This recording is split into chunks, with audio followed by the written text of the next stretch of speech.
Suddenly, Blake comes face to face with a grizzly bear.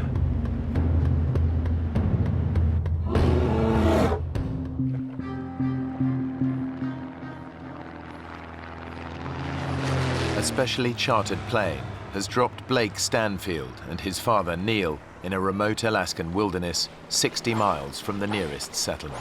How's the raft coming? We're almost there. Good. Get the coffee on. Neil runs a building management firm, and Blake is a doctor. They'd taken leave to spend some time together. My father and I started backpacking when I was a young boy. Always ended up loving that. He taught me to appreciate the outdoors. Better get going, Dad. Just checking everything's shipshape. Where in the world did I put that lighter? I got it. Very repellent. Extra strength, very repellent. Almost anywhere in Alaska, you're going to run into many different types of wildlife, which includes bear, and of course that's something that you always need to be prepared for. The gates of the Arctic National Park is spectacular but dangerous.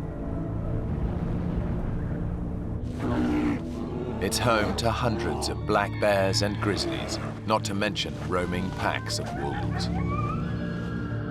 It's 13,000 square miles of near untouched wilderness.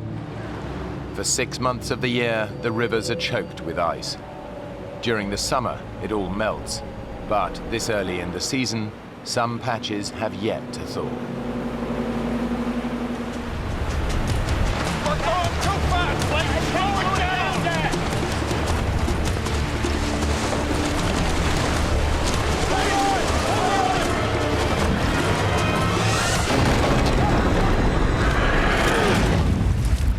It was sheer panic at the time, and it happened so quickly there wasn't much time at all to think.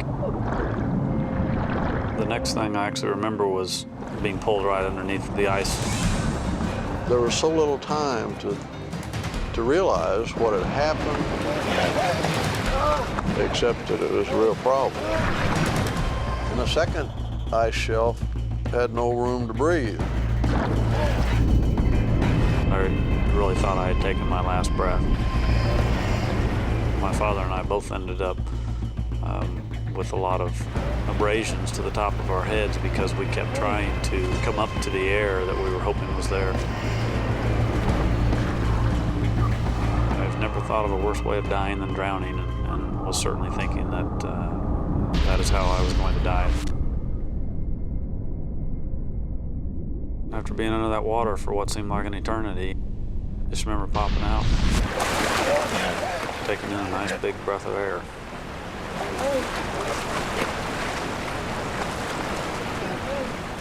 At this time, I had no idea where my father was. He had been pushed up against something and trapped.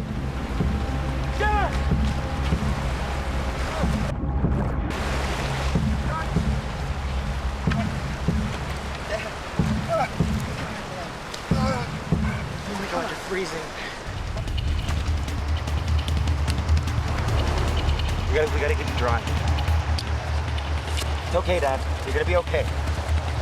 All right? Neil's wet clothes are making his temperature fall even faster. It's okay. Basically, while this fire got started, I hugged him and tried to give him some of the warmth that I had. Eventually got him to where he wasn't shaking anymore.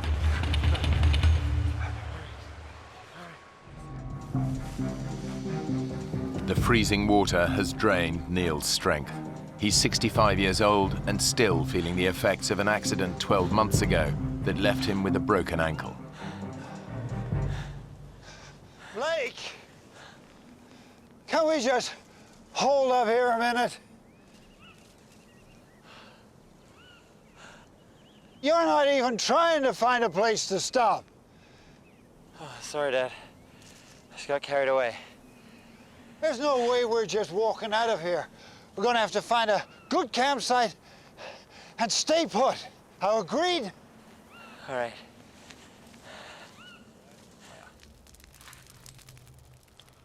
Their ordeal has left Neil and Blake battered and bruised. Now they have to contend with the cold. We got enough wood? Yeah, we got lots. You get closer to the fire. I'm warm enough. There. My father and I took turns laying towards the front of the shelter where the fire was. Try to get some sleep, okay? Yeah. And then whoever was laying in back would bear hug the person in front. Sleeping won't be easy. It's summer and the sun barely dips below the horizon. But during the few hours of darkness, the temperature can still get close to freezing.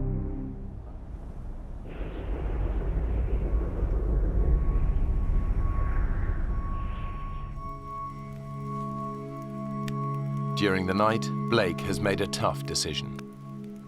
Well, I needed to get back to Bettles. I needed to go find help. The #1 rule of survival is stick together. But Blake knows his dad isn't up to the hike. Dad? You okay? Yeah. Pretty sore, though. You slept? Not so much, no. You know, I've been thinking. We gotta get ourselves organized. We gotta build up a nice big pile of firewood. Maybe make some traps. We're gonna need some food. I'm going for help, Dad. Help? From where? Blake had no doubt given it a lot of thought and decided that he could conquer this problem and hike back to Bettles. We're on our own, Dad. No one's coming. I'm telling you not to go. Leaving him alone was a hard decision, but I think he knew I was stubborn because I inherited that from him. You're really going, aren't you? Yes, sir, I am. I'm really going. Because if I don't, we're gonna die here, Dad. You're gonna need the knife. And the lighter. Now what about the bears? You saw all those tracks. Well, you got the fire. That should keep them away. I meant you, son. What about the bears? I love you, Dad.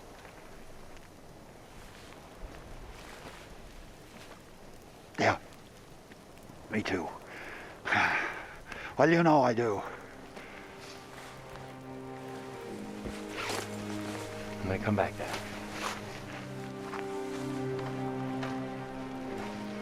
I hit myself. Tree up. See what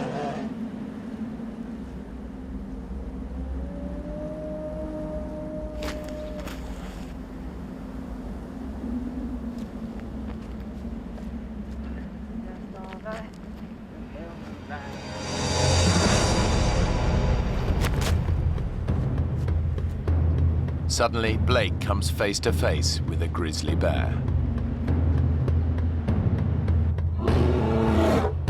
A grizzly can tear your head off with one bite.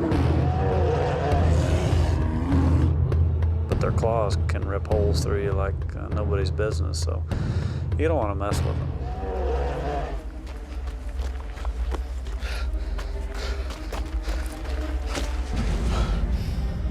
I certainly sent the adrenaline through my body when I saw him. Blake daren't make a sound. The bear's too close. It was scary seeing him out there. He wasn't far enough away for my liking. The bear hasn't spotted him, but grizzlies have a sense of smell 100 times more powerful than a human and can pick up the scent of prey from more than 2 miles away. But Blake's in luck. He's downwind of the bear, and his scent is carried in the opposite direction. But the wind could change. He risks making a run for it.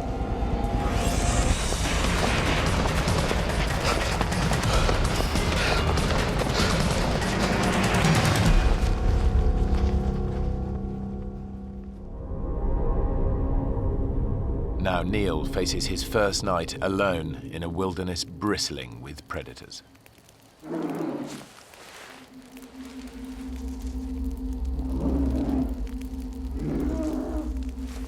As everyone knows, You try to make noise in the wild with where bears are present.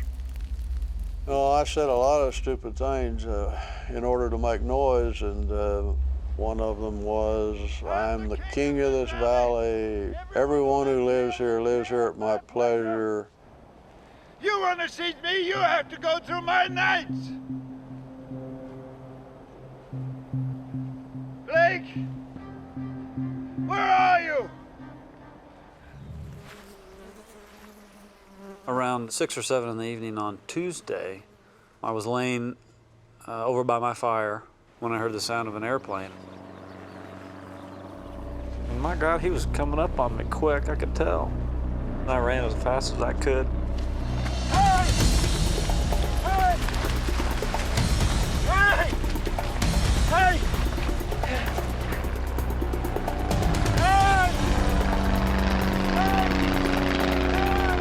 I realized that he spotted me. He spotted me.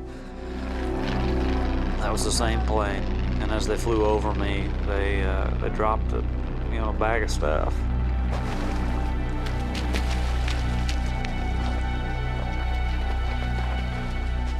The bag contains supplies and a walkie-talkie. I turned that radio on. I kind of told him what had happened. There's only one thought on Blake's mind.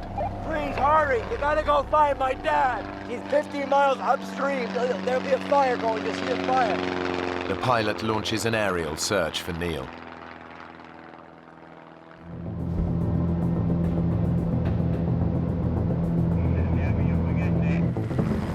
Three hours later, a rescue helicopter picks up Blake and rushes to the scene.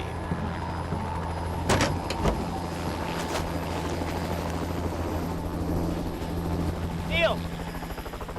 Neil! You okay?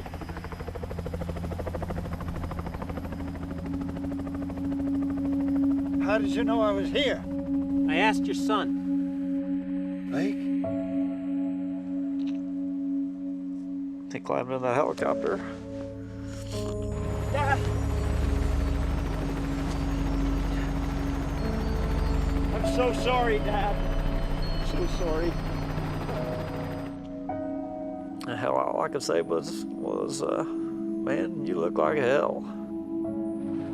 Well, you don't look that cute yourself. I remember thinking that my brother has an artificial hip. He can't carry me out. I can't walk out.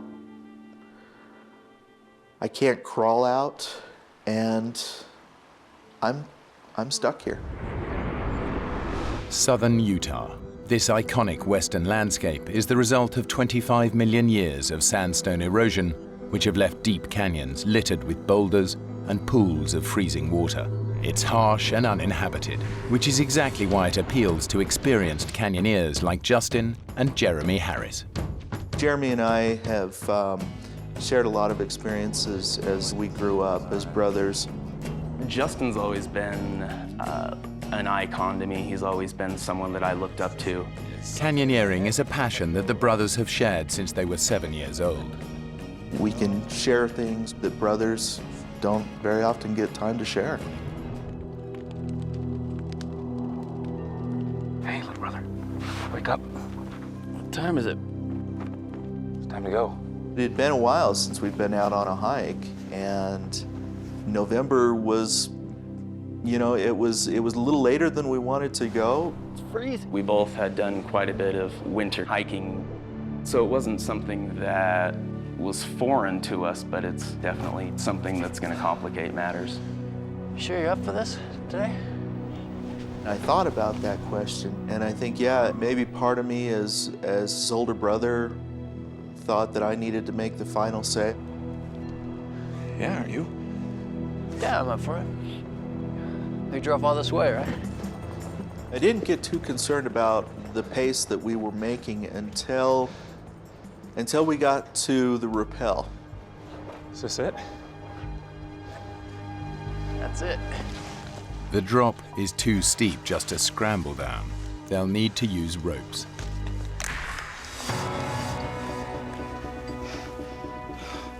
It was a good drop. It wasn't something that you would survive if you fell from. See? It's nothing to worry about. I'm not worried. A little terrified, maybe. Not worried. You'll be fine. Now the weather, which has been deteriorating all day, takes a dramatic turn for the worse. You think this canyon has something against us, do you? Yeah, I think it might just. It was a very tricky down climb, even though it wasn't far. There were very few handholds and very few places to stand on the way down. And footing was a little slippery because of the snow. I'm slipping.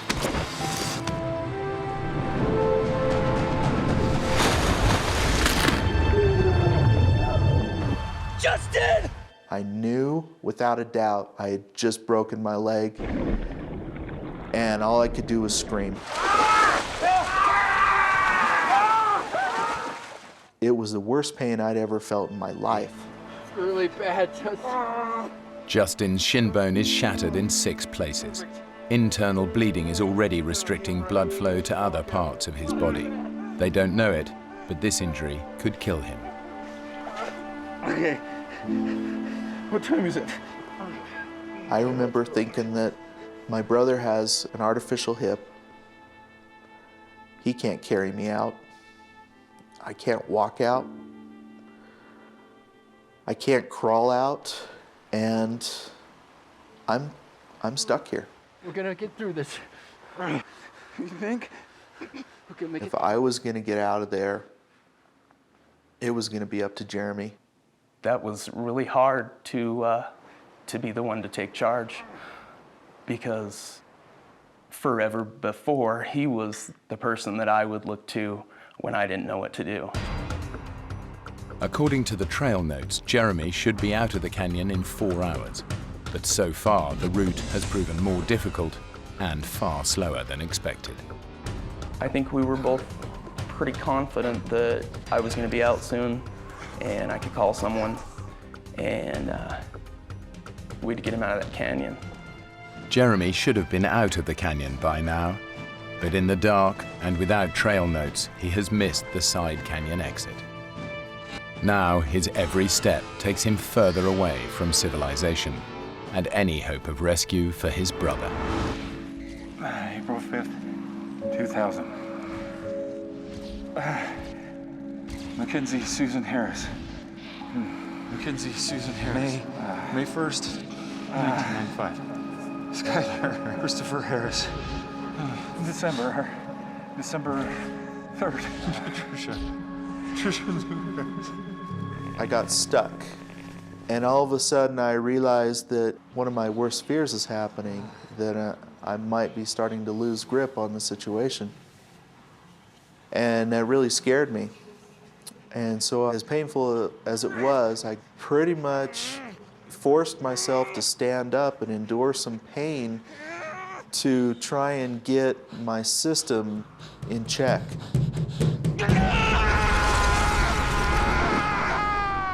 Pain would just shot right up in through my nerves, right up into my knee. It was terrible, but it woke me up.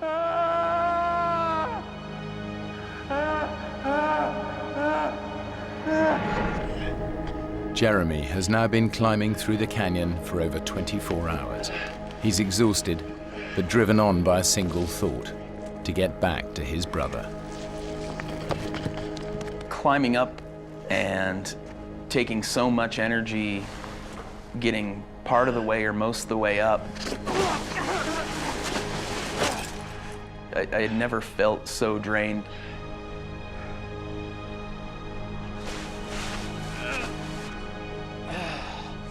It was extremely hard to climb. Some of the hardest things that I've ever had to climb up in my life.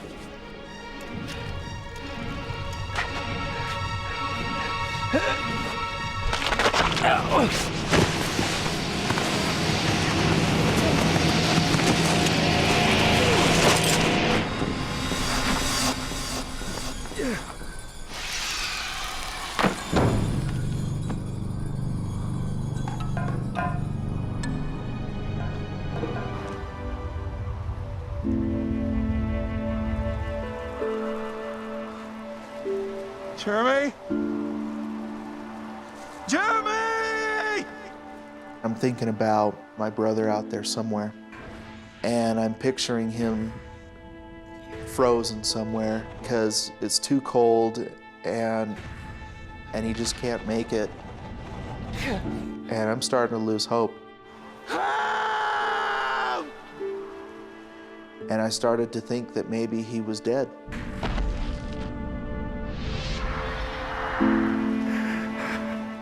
But as Justin struggles with his fears, miles down the canyon, Jeremy is suddenly confronted by his terrible mistake. He stumbles across the side canyon exit. Disoriented by the darkness, he simply missed it the night before. It was so obvious. I can't conceive how I would have missed it, other than just the state of mind that I was in. I definitely should have seen it.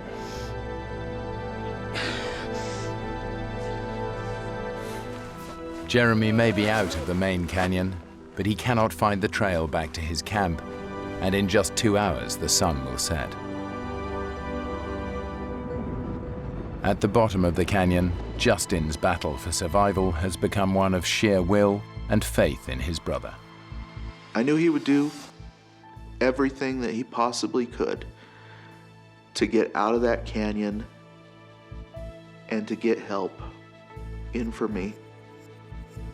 I knew he wouldn't give up, no matter what. It's really hard to convey to someone how exhausted I was. I'd gone so far beyond what I had imagined my limits were. I wasn't sure whether I should believe that it was really there or not.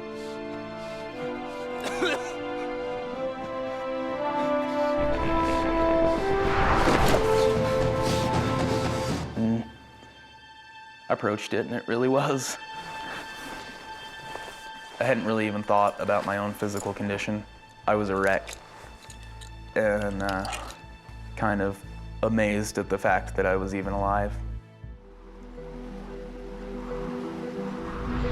As the sun rises after a second night exposed to sub-zero temperatures, and with no idea if his brother is alive or dead, Justin knows he cannot survive much longer.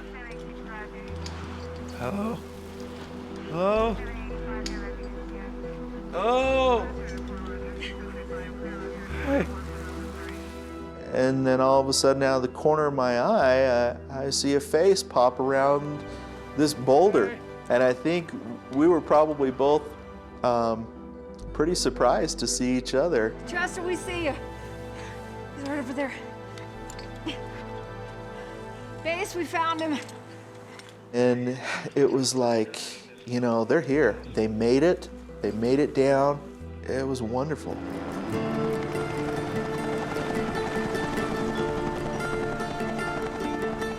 Jeremy and Justin are finally reunited in hospital in Salt Lake City. And I remember thinking, he's just gonna go into surgery and they're gonna fix his leg. And he's gonna be just fine, and that's far from the truth. Justin spent 90 days in the hospital and endured 13 operations. Despite all their efforts, the doctors were unable to save his leg. It was too much to bear. I still felt so guilty. Jeremy and I lived through something that we shouldn't have, and the experience of going through that with someone is powerful. I think just being born of the same mother doesn't make you brothers, and the term brother is a very sacred term to me, and Justin's definitely my brother. They've never experienced anything like it.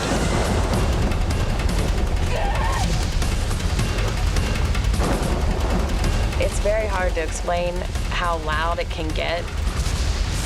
You can't even talk to someone who's right next to you by screaming. That's the only way I can describe how loud it was. The Amazon rainforest in Brazil. It's one of the last great wilderness areas, home to the largest variety of insects, birds, and mammals in the world.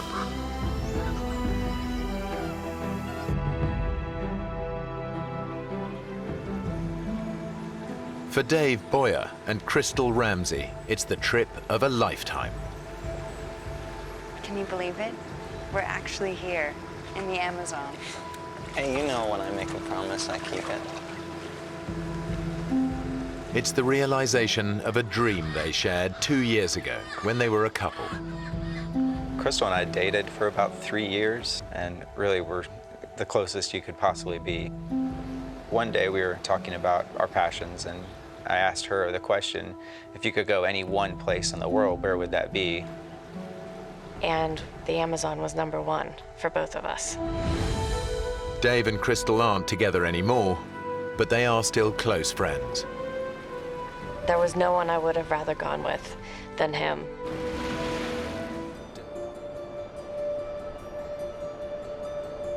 Dave and Crystal set off in the morning with enough water for a 3-hour hike. We left just before 10 o'clock and expected to be back in time for a late lunch. We had tunnel vision. We were focused on one thing, and that was exploring and seeing the rainforest. We were oblivious to any dangers that were involved. They are so absorbed by the sights and sounds of the forest, they don't notice that they've stepped off the marked trail. Our awareness was elsewhere. It was on the trees, on the animals, on the sounds. The map Dave left behind was a hand-drawn sketch of the area. He clearly remembers it showing the lodge at the bottom, which would normally indicate that it lies to their south. But the map isn't laid out in the usual way. To get back to the lodge, they actually need to head north. If we head south, that should take us back. You're sure? I'm sure. I'm sure. Okay. Come on, let's go. Hiking south is the worst decision Dave could make. Ahead, there lies nothing but thousands of miles of rainforest. Uninhabited, except for rainforest creatures, many of them highly dangerous. If we'd been walking in the right direction for this long, we would have... I know. I don't think he wanted to deal with it. He didn't want to deal with even having to think about sleeping out there. I was frustrated at myself. I felt responsible for getting us lost and felt responsible for finding the way back. Chris, I am so sorry about this. It's okay. You buy me a beer when we get back, and we'll call it even. Okay? Okay. But they both know how vulnerable they really are. The rainforest is teeming with nocturnal predators. A lot of the poisonous snakes, they wander through the forest at night. The jaguar comes out at night. You don't have a lot of choices of protection. Dave and Crystal share a single thought. Can they make it through the night alive? Or is there something out there?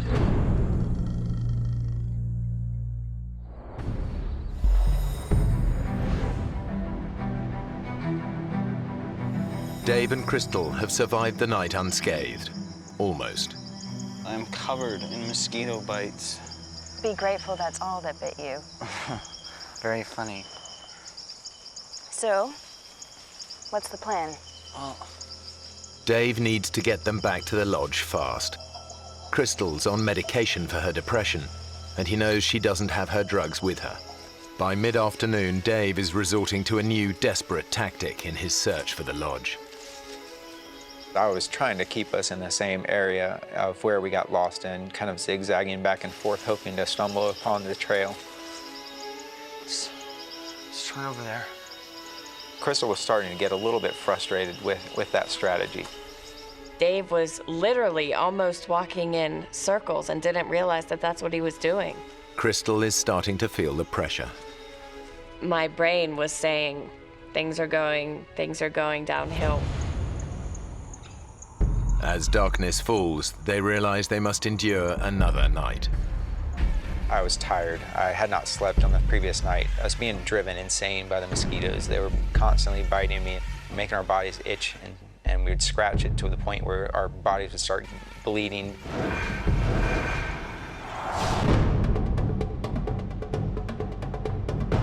The next day, they're still heading in the wrong direction, getting even further away from the area where rescuers are searching for them. I thought that it would be nice, it might even be comforting if we had some type of shelter. So we came up with the idea of making a teepee.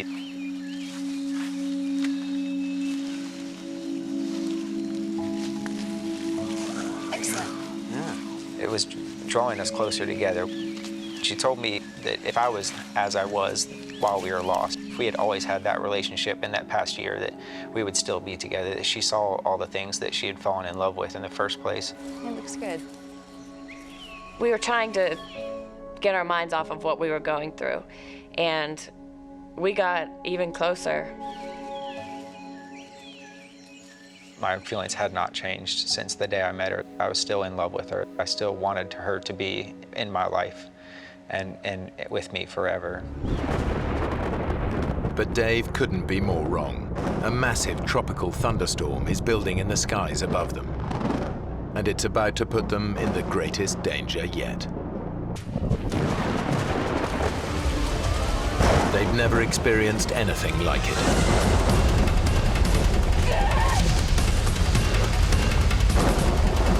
It's very hard to explain how loud it can get. You can't even talk to someone who's right next to you by screaming. That's the only way I can describe how loud it was. They are soaked within seconds. It was the coldest I had ever been. Couldn't stop. My body was just going into convulsions and shaking. My teeth were chattering.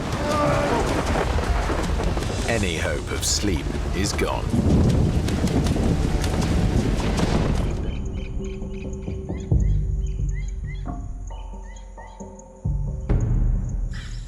Their terrible night leaves both of them exhausted and miserable. But it's pushed Crystal close to the edge.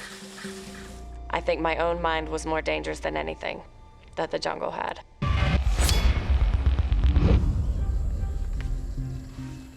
All I had was a companion, and she was what kept me going. I needed her as much as she needed me to make it through this, and I could not drag her the entire time.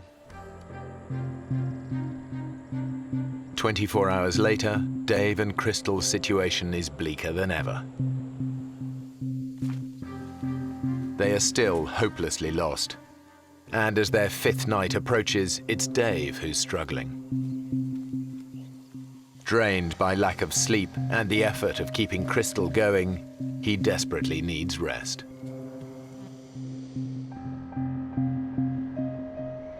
Dave was exhausted. I was very worried about him, but there was nothing I could do to make him sleep. I could not get a grip. I could not get control of what I really needed, and that was to get to sleep. In his totally exhausted state, the insects soon become an obsession. The only way to get me through that night was to find a way to keep moving, keep myself occupied. Dave is beginning to lose his grip on reality.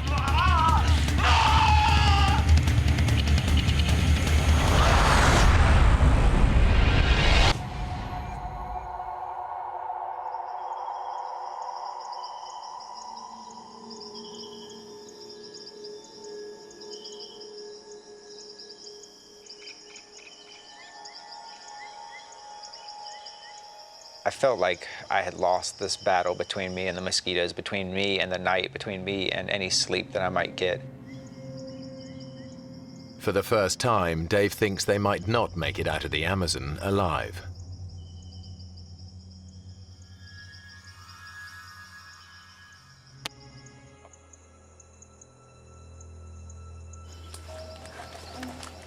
He begins to search for water to wash himself.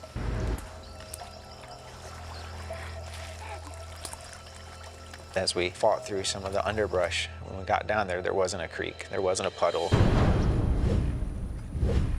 There was a flooded forest. Everywhere that we could see, there was water. It's a glimmer of hope, just enough to keep them going. This water's gotta lead somewhere. In the Amazon, rivers are like roads. If this water leads to a river, they might just spot a boat. They put aside thoughts of suicide.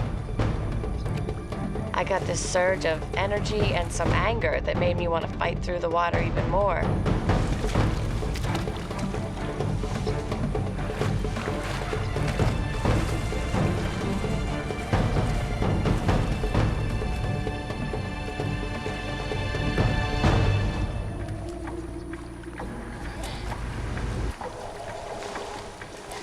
As we were going through the flooded forest, we kept telling each other, don't talk about any hopes, just go, and go as fast as you can.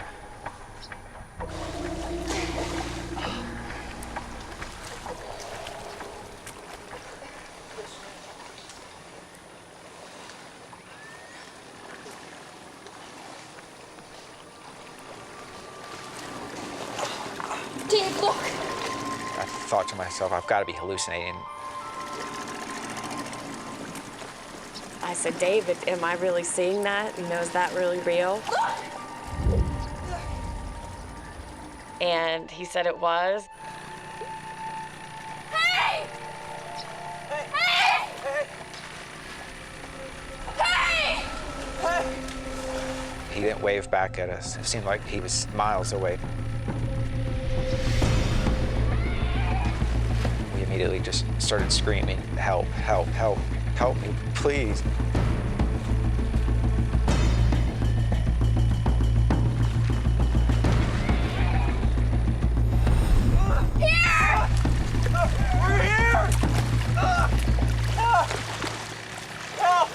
And he didn't respond.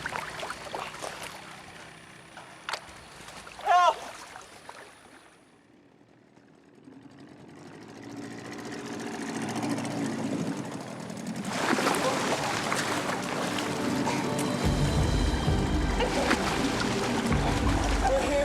We learned in one split second that we were going to live.